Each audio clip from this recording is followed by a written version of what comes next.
to Will You Marry Me? It's the game show where he's already chosen a bride, but who will choose him? Let's meet our contestants. Contestant number 1 loves playing solitaire, hopes to be the first person ever to climb Mount Everest solo, and prides herself on perfecting the ideal selfie to enhance her social media presence. Welcome, contestant number 1. Contestant number 2 has been planning her perfect wedding since the tender age of 3. She has the world's largest collection of Modern Bride magazine and has watched every royal wedding twice. Let's have a warm round of applause for contestant number 2. Contestant number 3 is a law student who believes the highest calling is to serve. Her hobbies include deep sea fishing, linguistics, and gardening. Thank you for being here, contestant number 3. Now our groom is tarrying, but he'll be here shortly, so while we wait, let's learn a bit about him. Hailing from Galilee, he's an uncomely man who enjoys woodworking, picnic lunches, and long walks on the sea. To know him is to love him. Let's have a round of applause for the groom.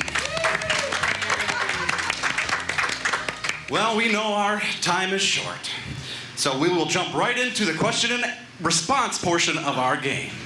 During this section, I will ask a series of questions that are prepared in advance by our groom. Are we ready? Let's go. Question number 1 is for our first contestant. I want to be able to take care of my bride. What is your take on self-reliance? Being a fiercely independent person, I don't need anyone to save me. I believe that if you can't take care of yourself, you don't need anybody else. You should be the end-all to be-all for your own happiness. Well, maybe 1 isn't the loneliest number. Question number 2. When we spend time together, I would like nothing better than for us to be able to totally focus on each other without distraction. How many idols is too many? Contestant number 2. Oh, well, I don't really think of them as idols. They're more like fun things that occupy my time. But I can absolutely give you my undivided attention. Well, of course, as long as, say, Yup to the Dress isn't on, or Destination Wedding Palooza, or it isn't the bridal show weekend at the mall. Sounds like someone's got a case of wedding fever. Question 3 is for all 3 contestants. It's said that a good name is better to be had than riches. If we were married, would you take my name? Contestant number 1. Seriously? Are we still doing that? That was so 2,000 years ago. I think maybe we could hyphenate. Contestant number 2. Well, if it goes good on the stationery, sure. What about you, contestant number 3? Okay, I'm a little embarrassed to admit this, but I've actually been practicing writing it for a long time now so that I don't mess it up when we're married. So yes, I would absolutely take your name.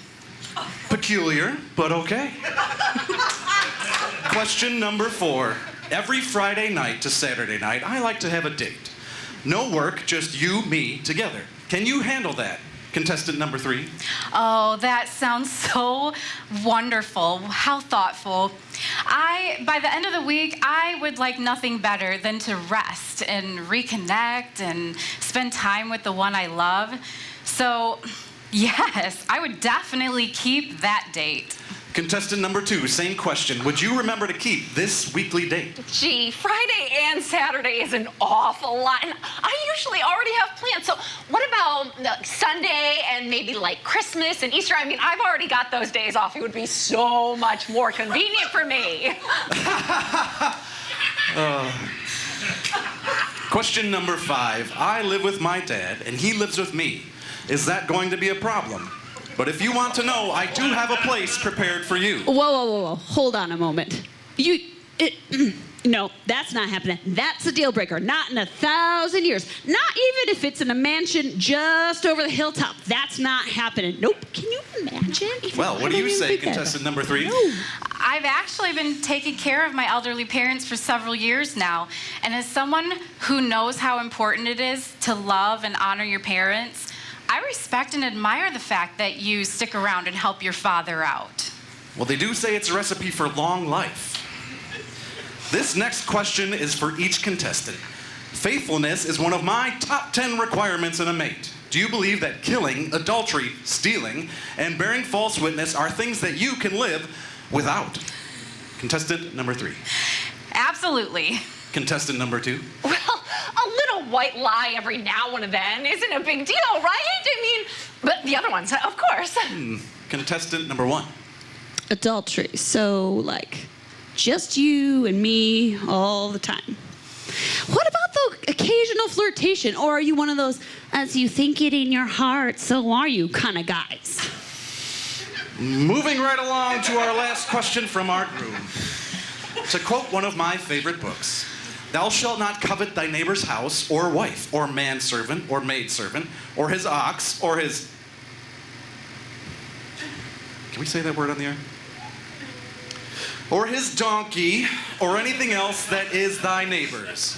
What does keeping up with the Joneses mean to you?